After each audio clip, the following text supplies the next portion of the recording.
It is time to bring in David Tereshchuk. It's time for the Media Beat. David joins us, of course, on a Friday morning, and we rebroadcast it on the weekend and also early next week in our 12 noon hour. You can find David at his own site, which is themediabeat.us. David is also a PBS television correspondent who reports on ethics and belief. And we welcome in David this morning. Good morning, David. Well, it's good to be back with you. Hello, Marshall. It's the Four Tops. The song was it's the same old song. We are dealing with an ever fluid, changing situation on a world, national, regional, and local level. Absolutely, we've passed the point now, as we speak, on Friday, April the 3rd, of more than 1 million cases of coronavirus occurring worldwide. Here in the United States, that number is almost 250,000, 245,000, and of course the death toll in the United States is 6,000. We're charting the course. Journalism is being called upon to bring out its best attributes, and I'm afraid sometimes some of its worst attributes are coming out too, just as they are in the population as a whole. I list those dire numbers that are happening, and and I'm also called upon to report that in this situation, as I say, 6,000 deaths now in the United States, and the prognostications, the modelings that are going on are suggesting that something up to the number of alarming number of 200,000 deaths are possible, according to the latest modelings that the White House team is pointing to. And at the same time, and here is what I'm referring to when I talk about bringing out the worst in people, Dr. Anthony Fauci, the head of the Institute for Infectious Diseases, who is the most plain-spoken medical individual in the in the United States at the moment, it seems, is having to be protected by United States Marshals, special officers, because of threats to his life. It's a dire time. As we know from all history about plague periods, when they hit countries and the world at large, human behavior can go all sorts of different directions, from panic through to heroism. But one of the most distressing features is the way that people turn upon themselves all too often. Everything that I've been reading lately, from the 12th century up to now, tells that same story, and it's pretty grim to report on it happening now in the United States, supposedly the most advanced country in the world, behaving like some kind of medieval society. You know, what's interesting about that reaction is, and someone's emailed me today, I have heavy criticism for the president in these news conferences, just because he's out of place. It doesn't fit. Never mind what he says, but he just is not an expert. I would love to see these daily news conferences with nothing but the experts. But our country has become a country where people create their own facts, and those facts, we are so separated by these ridiculous political lines. Those facts become ammunition in a political war, where, especially in a case like this, it just doesn't add up. I mean, yes, there are people that say, well, we don't talk about the people that recovered. Well, it's kind of hard to talk about the people that are recovering when the predicted death total, maybe for the next 3 weeks in the United States, is going to be somewhere around 2,000 people a day. That's a day, and that is at a best case scenario right now. I think not right now. I think we're a little over 1,000 a day, right around 1,000 or 1,200 a day. Those statistics are staggering, and when you talk what's coming out of the White House now, that many deaths, potential deaths, 100 to 200,000 in a 3-month period is simply staggering, and the problem can't be ignored. No, and I think it's probably inaccurate to say that we don't talk about the people who are recovering. I think the best reporting that I've seen makes it clear that 80% of Well, I mean, this is still open to full testing out over time, but the indications are that the United States is not especially different from any other country in that 80% of people who are diagnosed with the disease recover. And that is a fact of life too, and that is being reported too. So those who complain that we're as journalists doing nothing but stressing the bad side, well, my answer is the bad side is very big and very, very important to report. But at the same time, the good side, or at least if that's what it is, I mean, the 80% recovery rate is hardly bad news. I mean, it's a reality that people do die, but not everybody dies. I mean, that's clear, and it's true of most viral infections, in fact, except some of the most horrific ones like Ebola. Coronavirus, as a class of viruses, tends to have the same survival rate and the same death rate. So that's the spread of the facts, and they all are getting reported.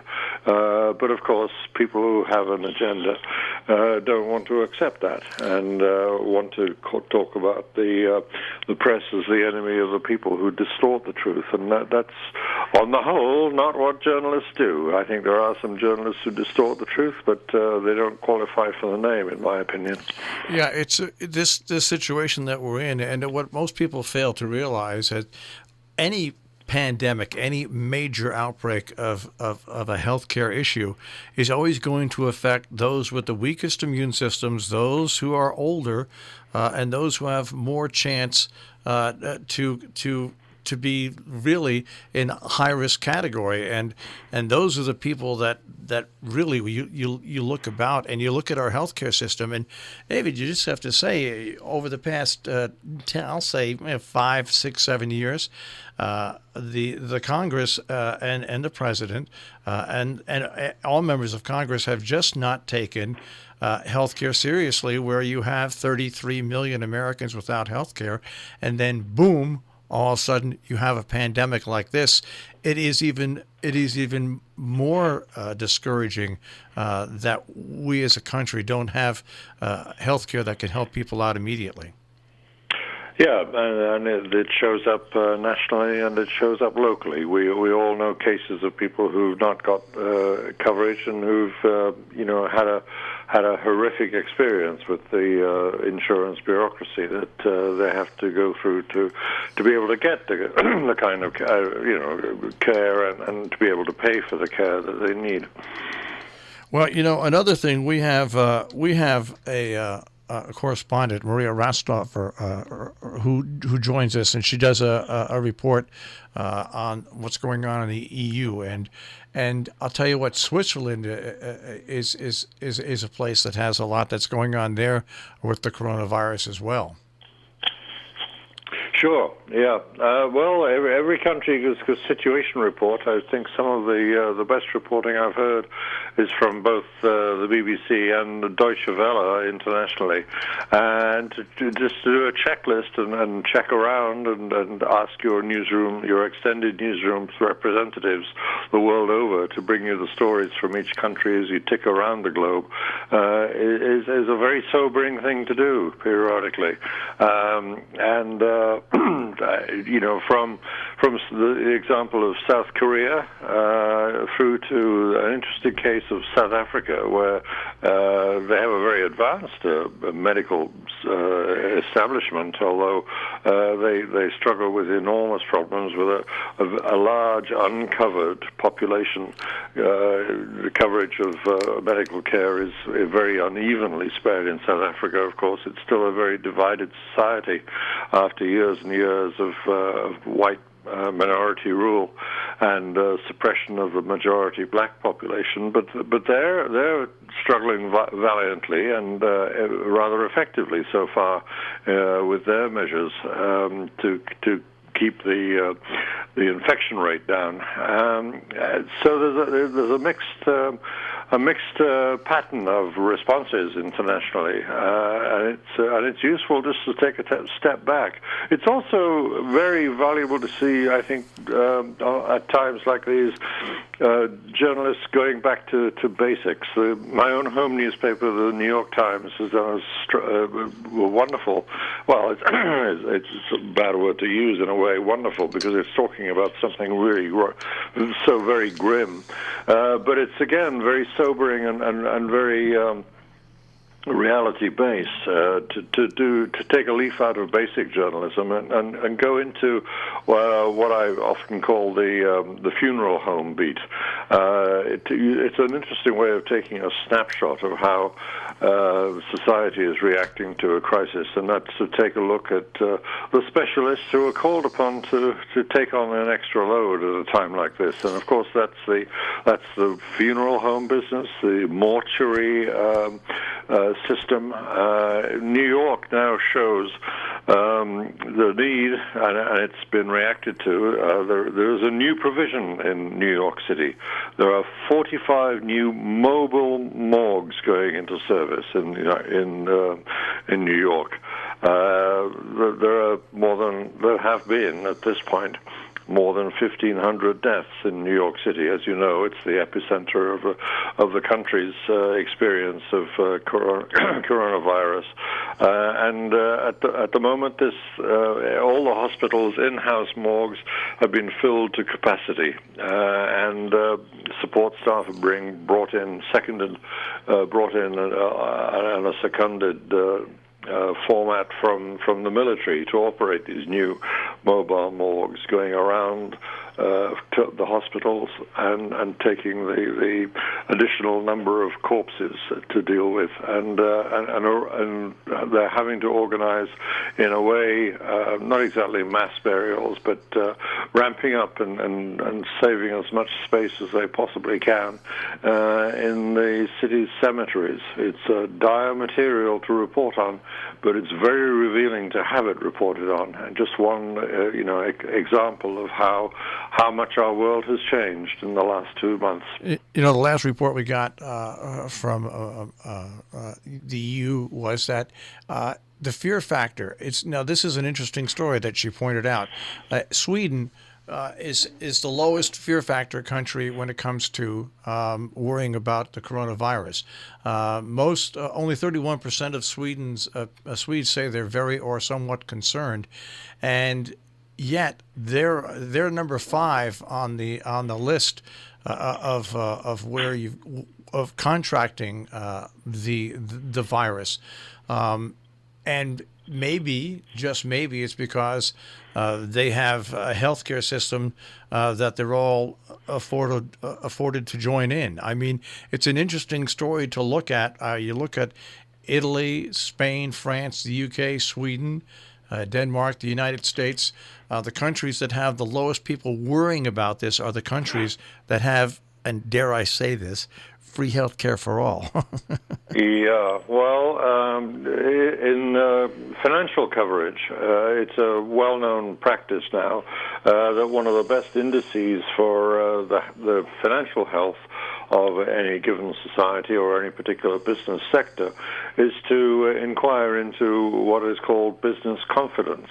And that's because, of course, economics are psychology, and politics are, in a way, psychology too, and the organization of society depends a lot on psychology as well. So if you can gauge business confidence and see that as a factor in judging the state of things in business, then obviously health confidence is something that can be a factor for how well people deal with health crises as well. So it would obviously come as no surprise that a country where there is very proficient and very widespread health coverage for everyone in the society, then you will get the fear factor reduced.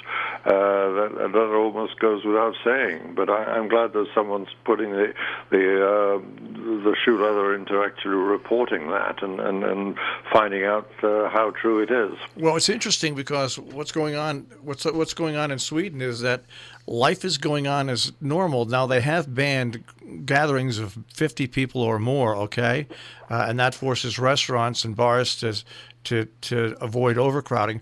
But basically, their restaurants, their malls, everything has remained open with certain restrictions put on it. And I think there's 3 million people that live there, and only 45 people have contracted the virus so far.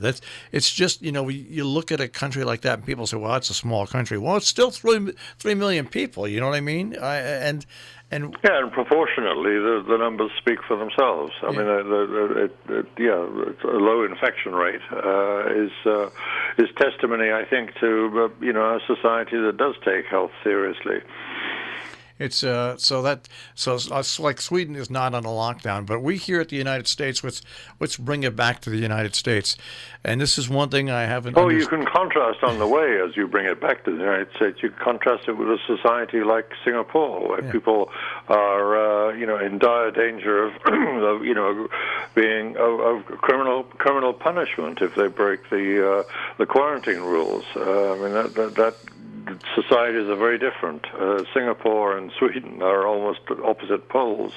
And where are we on that scale? Well, the United States prizes its freedoms, and we don't like being ordered about and told, how large a crowd we can gather in. I think we're more towards the Swedish side of consideration than we are to the totalitarian forms of population regulation that Singapore has, but look where we are. If we're not providing the health confidence, and it is a confidence in general in our leaders as they guide us, if that's what they're doing through this crisis, then of course our fear factor is likely to be on the high side. I haven't actually seen a fear factor calculation reported for United States as a whole, but I suspect it's pretty high.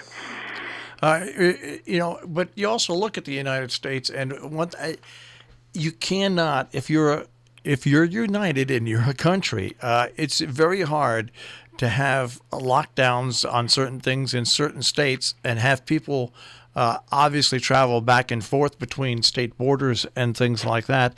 It just seems like this government, when they declared an emergency, should have put some sort of rules in effect for all 50 states, or at least the 48 contiguous states, because sooner or later there's coronavirus that's reported in every state, and it's simple. It's simple science that if you have one person in the state that has coronavirus and they have contact with other people, there are going to be other people. I guess that's what I don't understand, is why as a country our president and also our Congress and Senate don't get together and say this should be a 50-state thing where social distancing is not an option, it is a must. Well, that's a fault line running through American society ever since 1776, I would say. I mean, the whole federalism notion and the nature of our federal organization is got this constant tension between central government, represented by Washington, and all the 50 states. It's always going to have its effect, and like individual freedoms are cherished, the states' rights are also cherished, as we know, and sometimes abused. In the banner of states' rights is waved, but quite often it's an opportunity, it's a cover for states to do things that nationally are considered a disgrace. And I'm not saying that's what's happening here, but it's certainly clear that every state claims the right and asserts the right to do things in their own way. And it requires a major effort of federal determination to override that. And we may be seeing it, but at the moment it seems that federal leadership is hardly inspiring, and it'll be very difficult, I think, for this administration to ever take a firm line with individually minded states. And when you take a look at, I know coronavirus doesn't say, well, there's a wealthy person, I'll go away. There's a poor person, I'll go there. But when you look, Axios is reporting this morning that it's obvious that people who have money, people who have power, people who have pull get their tests quicker than people than don't. And when you look at some of the things that are going on, where this is actual fact-based reporting, super yachts. The chartering for super yachts for wealthy people has gone up 75%, and they are getting on super yachts and going out like in the ocean. Private jet rental to take people from major cities to areas of less population is at an all-time high. These are the things that make a lot of Americans upset, is that we do have probably one of the best healthcare systems in the world. It's the access to that healthcare that really upsets more people than anything else. Yeah, and there's, of course, an old American phrase about wealth that always proves to be true when subjected to the kind of stress test we're having now. If you have it, you use it. and in a way, I know that an awful lot of Americans might feel envious and angry about the sort of thing happening that you just described. But equally, many will say, well, if you've got it, use it. And it's every individual's right to use whatever means they have at their disposal to protect themselves. The idea of self-protection is deeply rooted, I think, in the American psyche. Why else do we have the fury and the furor about the Second Amendment all the time? It doesn't surprise me. It's depressing, but it certainly doesn't surprise me. Well, one thing I think that will come out of this, and this is my opinion, I want to ask you your opinion on this. Medicare for All might not be a program that is going to be passed in its entirety, but I will be willing to bet you after this is all over and done with and said with, and the $2 trillion stimulus is probably going to wind up more in the end of this, like $4 or $5 trillion as a stimulus package for this country. All of a sudden, Medicare for All, or everybody being insured, is going to be something that everybody is going to take a second look at after this is over. Sure. The idea of universal coverage, I think, is going to have a whole new resonance after this. It'll be hard to defend a position that says that anything less than universal coverage is acceptable. It's hard to see such a stance surviving this crisis. But again, you never know. Human memory can get very short sometimes. The relief after coming through this might make us. Might even against all sensible likelihood, we may still see ourselves relapsing into the same old laissez-faire kind of approach to healthcare. It's so wrapped up in a long history of American attitudes to individual liberty and of course the power of money itself.